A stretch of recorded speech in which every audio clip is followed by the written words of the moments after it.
What's up guys, got me a UTG grip. Try this out. Change out the old stock one. I'll show you guys when I change it.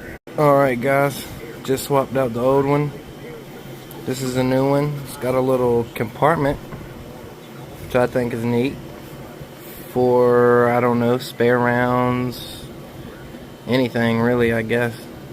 But I thought that was cool. Got a little dovetail up here, beaver tail, whatever you want to call that. I think it looks pretty good. I like it.